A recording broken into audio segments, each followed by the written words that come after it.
Case dismissed. What a horrible mess, Kay. To see this poor guy lying there cold and the officer saying he's dead, and then to hear them pinning it on me and know that nobody, absolutely nobody, will stand up and say I had nothing to do with it. To be innocent, but without a witness, with no one to support your story. Today, a young man learns an important lesson, but almost too late to have his case dismissed.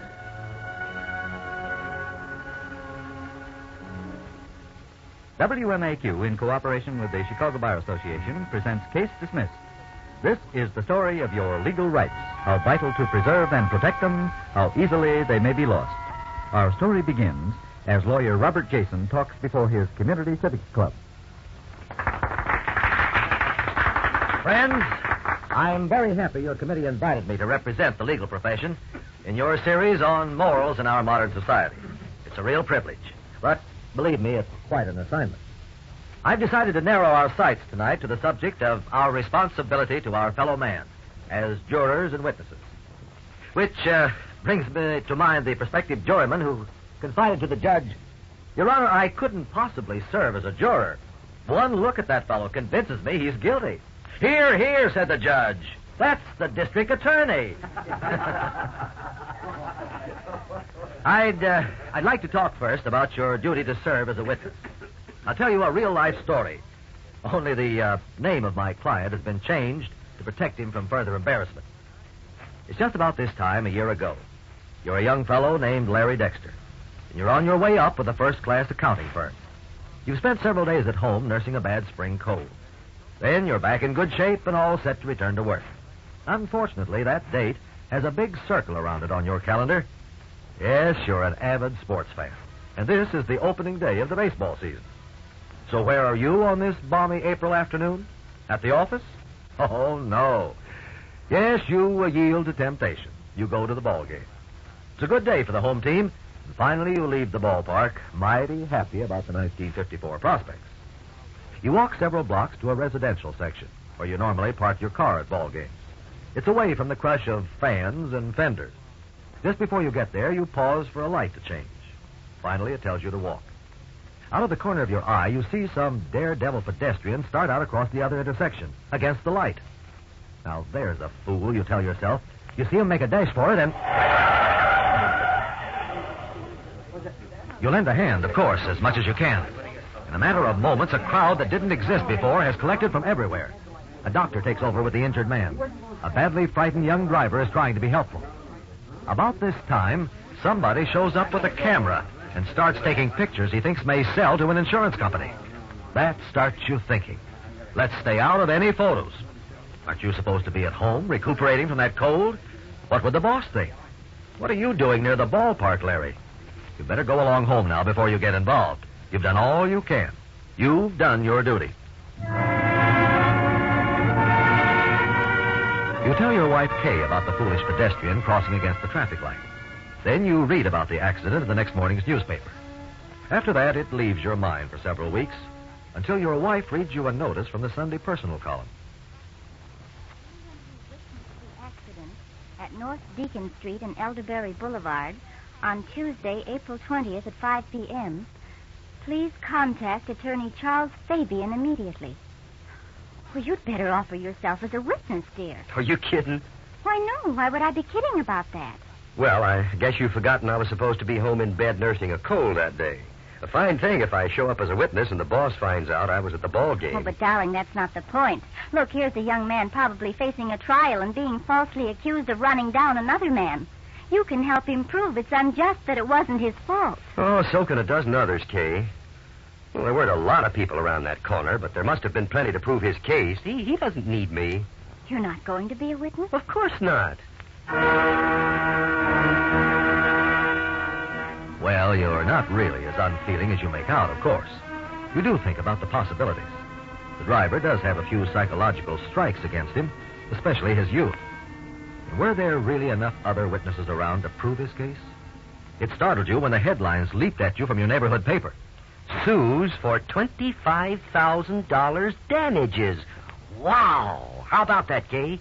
That car accident? Yeah, that crazy guy socking the poor kid driver with a big lawsuit. And he brought it all on Well, himself. didn't I tell you, dear? They need you as a witness. Well, I've been thinking about it, Kay. Maybe I was wrong about that traffic light. Now, Larry, you know very well that you came home and told me flatly it was red, against the pedestrian, before he even started running across the street. Sure. But what happens if one of those smart lawyers gets me all confused? You know how it goes. No, I don't, Larry.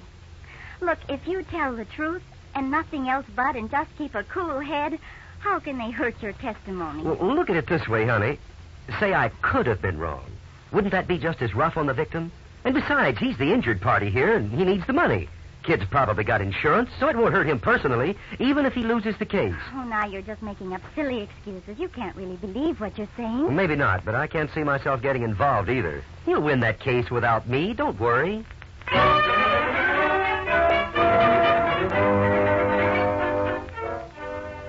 Larry, that accident case is coming up in court next Monday. Aren't you going to reconsider? Look, hon, if it's Monday, it's absolutely out of the question, even if I wanted to be a witness. The company's sending me to Omaha on Monday. The whole week you're in Omaha, you keep wondering how the case turned out. Let's face it, you have a guilty feeling in the pit of your stomach. You try to find some details in the local newspapers, but there's nothing. Then you're back home again, and when you inquire, you try to sound casual. Oh, by the way, honey, did you happen to hear how that accident case came out? Yes. Well, what happened? Well, the boy driver won his case. The other man didn't collect a cent. You see what I mean? See what? Well, what I told you all along. Look, Kay, I don't want to be an I told you so, but didn't I say he'd get off the hook without any help from me? He didn't need me as a witness. Doesn't that prove it? Larry, I don't want to argue with you, but honestly, I don't think it proves a thing. Well, friends, Larry Dexter's losing bout with his conscience doesn't point much of a moral yet. But there's a second chapter to the story. We've learned one thing, though. Larry may be a great sport when it comes to baseball, but he's a poor one in the game of life.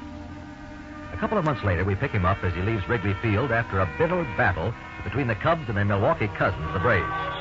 This time, you make your way to your favorite parking spot without event.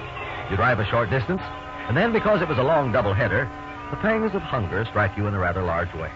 You decide to stop at a familiar little bar and grill for a hamburger and coffee. The place is practically deserted. 2 customers are sitting at the bar. The bartender is doing verbal battle with one of them. Just the same, mister. The less I see you around here, the better it's going to be. Look, it'll be a cold day when I take orders from an ordinary bartender. I happen to own this place, chum. I can keep you out of here. Yeah, well, maybe you'd like to try putting me out right now. Forget it, Frank. Can't we talk business before I have to head back for Milwaukee? That depends if Big Stoop here will shut up for a while. You better shut up yourself, mister. Step outside and let's settle this, Muscles. Oh, be quiet. Now be quiet. Finally, you catch the bartender's eye, and he leaves his private scrap and comes over to your table to take your order. What seems to be the matter over there? Oh, just some smart character looking for trouble. What can I get you? A couple of hamburgers and coffee. Cream? Yeah. Okay, coming right up. The bartender owner turns out to be the chief cook, too. He disappears into the kitchen, and you idly eavesdrop on the pair at the bar. 2 very different types. I wish you'd have a drink, Harris. No, thanks. I've got to get back to Milwaukee. Anything wrong with my company? Why, no, not at all, only, well, I just don't drink. Well, why the grand rush back to Milwaukee? Well, my wife and I, we've got a date with some friends. I should be back there by 8 at least. I sure wish you could give me some idea about that artwork before I leave, though. No, sure, Harris. I'm sorry, but you're out of luck on this contract. You're giving it to somebody else? We already gave it, my friend. Oh, but you gave me the impression... Look, I don't care what impression you got. The deal's set. Now, we'll be glad to see your stuff for the next campaign, but that won't be till August. Next August. Thanks a lot. Well... Sorry you have to leave so soon, pal. Be glad to buy you a drink. No, thanks. See you again one of these days. Yeah, fine. Oh, and thanks for treating me to the ball game, Harris. Forget it. Well, goodbye. So long. So long, sucker.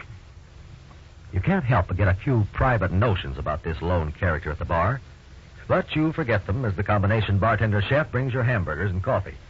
He goes back behind the bar and starts washing dishes. But the customer has other ideas. So you're the guy who thinks you can put me out of here, huh? Oh, why don't you be nice and quiet, mister? I'm not looking for any trouble. What's the matter? Turning yellow? Backing down, big stoop? Look, John the cop comes by almost any time now. You want me to call him in here and have you taken out?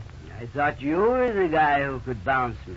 What's the matter? Lose your nerve? Oh, now why don't you go somewhere else? You don't like it here anyway. Sure, I like it here, stupid. Get me another drink. No more. What? I said no more. Get your hands out of that dishwater and get me a drink right now. Now, look, mister. Here, take my glass. Hey! Oh, cut my hand, will you? I'm coming around Don't there. you What? throw that dish at me.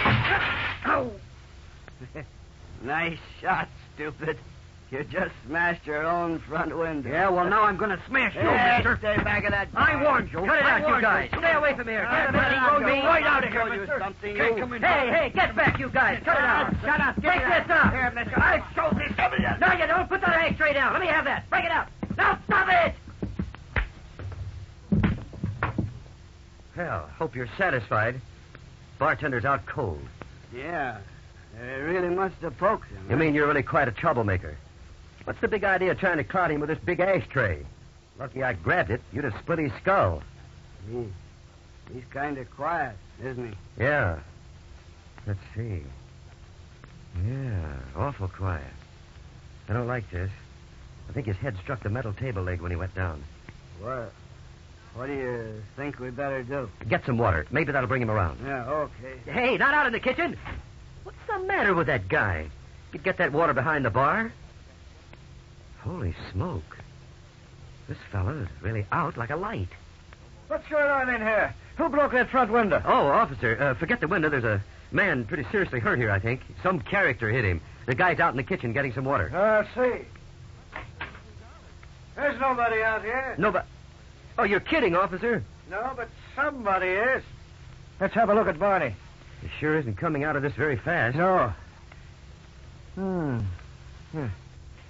Well, mister, Barney's not going to come out of this one at all. What do you mean? Barney's dead. No. What were you doing with that ashtray? Me? What? Why, I took it away from this other guy. He was going to clout the bartender with it. It was off your table, wasn't it? Sure. What were they doing fighting over near your table? Well, it just happened. Where was this other man sitting? Right up there at the bar. He's been wrangling with the bartender for nearly half an hour. Where's his glass on the bar? Why, I don't know. Oh, sure. He threw it into the dishwater. That's what made the bartender blow his top. Uh-huh. Well, where's this man now? I told you, officer. He went out to the kitchen. He must have run right out the back door. I don't know. Why'd you do it, mister? I? Officer, you're making a mistake. I was just sitting here eating a hamburger and minding my own business when this row broke loose, practically on top of me. Okay. All I know is I walk in and I see a man holding a big ashtray, bending over a dead man with a welt on his head. There's nobody else in the place. But there was. I don't know where you're going to get him, mister. But if I were you, I'd start collecting my witnesses. Witnesses. How that word would haunt you through the coming days. The next 24 hours are nightmare enough. You're taken to the police station and booked for manslaughter. At this point, your wife calls me to be your counsel. You appear in municipal court where bail is set at $20,000. This your company raises for you. Your case is presented to the grand jury. You're innocent, yet you have no witnesses. The grand jury brings in an indictment for manslaughter. Next, you're arraigned before the Chief Justice of Criminal Court. The people of the state of Illinois versus Lawrence Dexter. Lawrence Dexter? Yes, sir? In indictment 54-1297, you're charged with the crime of manslaughter. Your Honor, on behalf of Lawrence Dexter, we will waive the reading of the indictment and enter a plea of not guilty to the charge. Court sets the date of the trial of the defendant, Lawrence Dexter, for Thursday, June 18th, 10 o'clock. What a mess. What a horrible mess, Kay. To see this poor guy lying there cold, and the officer saying he's dead, and then to hear them pinning it on me, and know that nobody, absolutely nobody, will stand up and say I had nothing to do with it. Oh, don't torture yourself, darling. Oh, I know how terrible you must feel, but things have happened so fast. Oh, they can't do anything to an innocent man, dear. You'll just have to wait till the truth comes out. But will it? Right now, I couldn't look more guilty if I'd been framed. Unless that man who struck the bartender gives himself up, I think I'm a gone goose. And you know what manslaughter means? Up to 14 years, Kay. Oh, darling, stop it. Stop thinking that. You go home now and get some sleep. Tomorrow morning you have an appointment with our lawyer. I know Mr. Jason can clear you.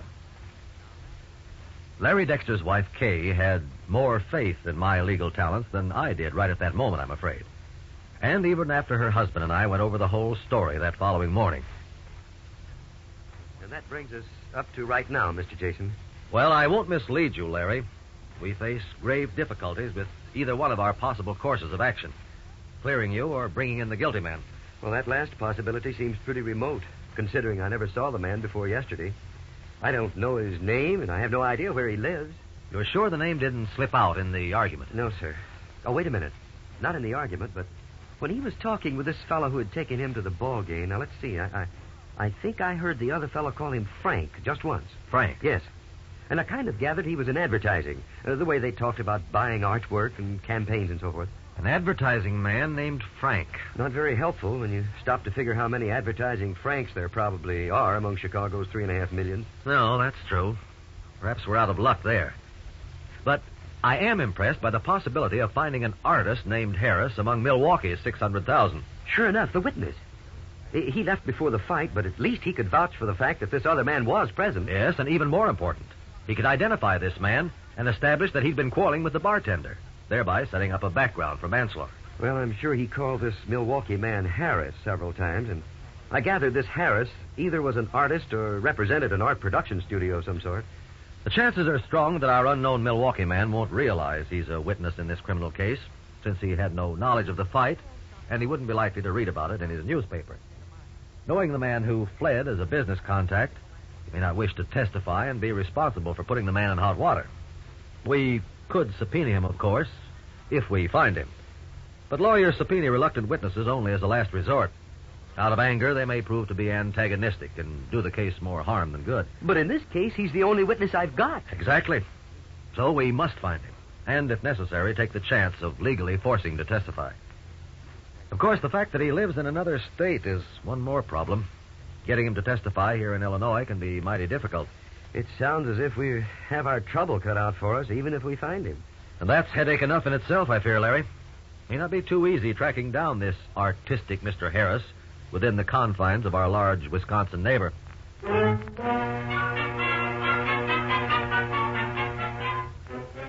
It isn't easy. I go to Milwaukee the following day. I check the classified phone book and telephone all the commercial art studios. I even find 3 or 4 Harrises. I go and talk with each of them, but none qualifies as our missing witness. I return to my telephone and start all over again.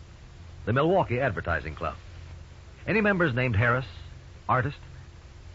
Oh, yes, I've already talked to him. Any others? I see. Well, thank you very much. Calls to the advertising agencies, the newspaper art departments, the artist clubs and organizations, the art schools and departments. Finally, I run out of ideas, except the big idea, the real telephone marathon. Calling all the Harrises in the Milwaukee telephone book, all the names from A to Z.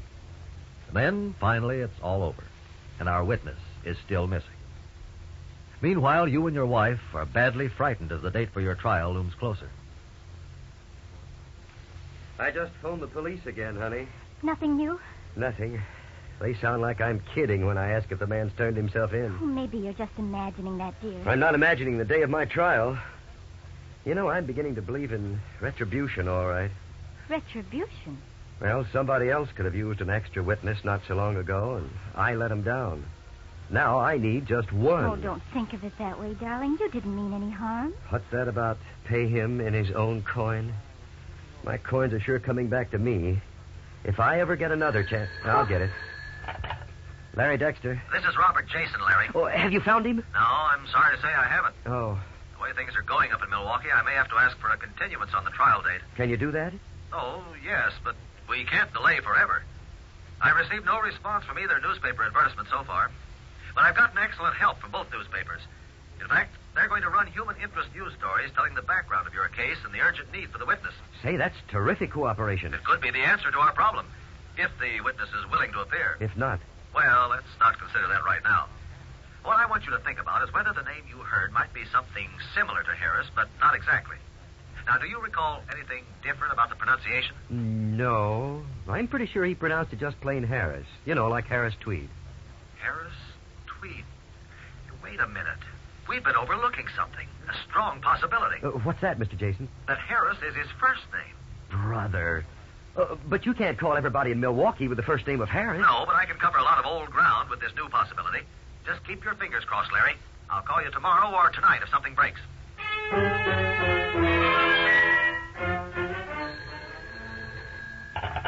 Robert Jason speaking. Mr. Jason, I'm calling from Milwaukee. Yes, sir. Mr. Jason, I read in today's paper about that killing down in Chicago. I want to talk to you about it. I think I can shed some light on the situation. I'll be up there on the next train. What's your name, sir? Chandler. Chandler? Yes, sir. Harris Chandler.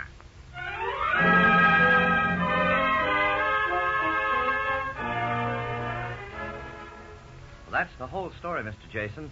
The fellow I was with, the one who was quarreling with the bartender, his name is Frank Hudson. The other man who came in and sat down at the table, well, I can't say what happened after I left, but, well, up until then, this other fellow wasn't causing any trouble at all. He was just sitting there eating a hamburger. Would you be willing to come to Chicago and appear as a witness for my client? Gee, that would probably get me into the newspapers, wouldn't it? Yes, I'm afraid it would, Mr. Chandler. That's too bad. How's it going to look for me? The papers won't mention what I was doing in that tavern. Actually, I was just trying to sell Mr. Hudson some commercial artwork. I don't drink myself. Well, sir, I can't honestly say that it won't cause you some embarrassment, Mr. Chandler. But you can see our side of it. A man's freedom is at stake. That's right. I'm sorry. I guess it's natural to think first of yourself. No one blames you. Of course I'll be a witness. Do you want me to come down to Chicago tonight? And so the scales of justice return to normal balance for you. Because an honest man puts your welfare ahead of his own convenience. Inwardly, it makes you squirm, Larry Dexter. Because you've dodged your own responsibility to a fellow man with so much less personal convenience at stake. Yes, Harris Chandler's testimony brings the arrest of Frank Hudson and his ultimate confession of his part in the bartender's death. Court has been advised that since there has been a confession on the part of another party, the state in the case of Lawrence Dexter has moved to dismiss the indictment. Case dismissed. Oh, you're free, Larry. Yes, thanks to a swell guy named Harris Chandler. And a persevering lawyer named Robert Jason. That's for sure. How does Frank Hudson stand in this picture now, Mr. Jason? In pretty serious circumstances, Larry. He'll soon face trial for manslaughter. Ooh, it makes me shiver to think how easily that might have been yours truly. Oh, don't think about it, dear. Just think how wonderful it is to be completely out of the case. Correction, not completely out, honey. This boy's going to learn to be a witness.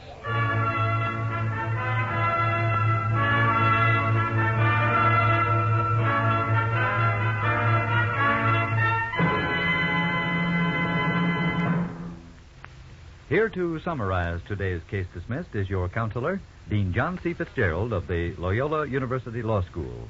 Dean Fitzgerald. The duty to act as a witness and to serve on a jury is not a duty merely to one's government, but also to one's fellow man. In tonight's story, Larry Dexter learned that lesson the hard way. Unfortunately, there is a widespread tendency to shirk these two civic responsibilities. Those who dodge jury service or avoid appearance as a witness usually do so in the belief that they cannot spare the time and that someone else can do the job just as well. It is your duty to act as a witness, for your own sake as a citizen, for the sake of your fellow man, and for the sake of your government. There are very few civic functions that you are called upon to do in an official or seemingly official way. This is one of them. It's not only an obligation, but an interesting and educational experience. The help to your fellow man is beyond description, as Larry Dexter learned, but probably the most important aspect of your service is the strength you give to a bulwark of one of our cherished institutions, our courts. In times such as these, when much of the rest of the world offers concrete examples of the horrors perpetrated on people by mock trials, we must be vigilant to see that our system is strengthened and kept vital. The faithful discharge of our duty to act as a juror or witness to keep our courts strong and prevent injustice to anyone is a very small price to pay for the benefits of our constitutional system. As always, I must remind you that the legal points in tonight's story are based on Illinois law and may not apply in your state. May I point out, too, that the facts in your situation will probably differ from the facts presented in this story, and this difference in the facts may change the application of the law.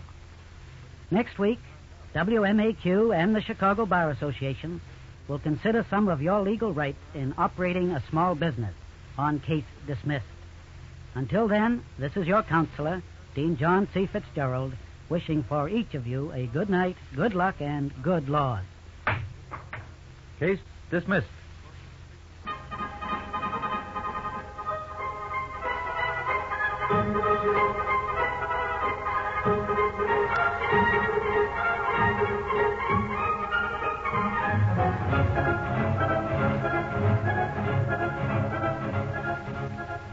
If you are in need of legal counsel and do not have a lawyer, you may get in touch with the Chicago Bar Association. The association maintains, as a public service, a lawyer reference plan which will refer you to an attorney. Case Dismissed is written by Robert Carmen and is based on information supplied by the Chicago Bar Association and its lawyer members. All characters were fictitious.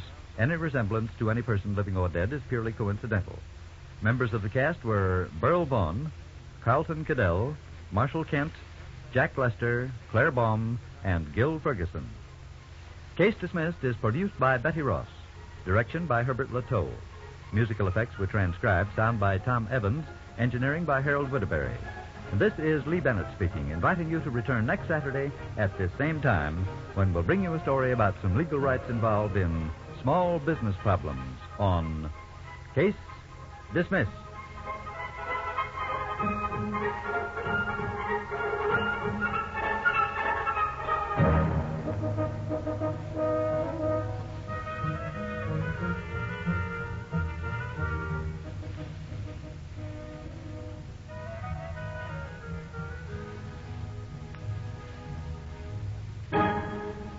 This is the NBC Radio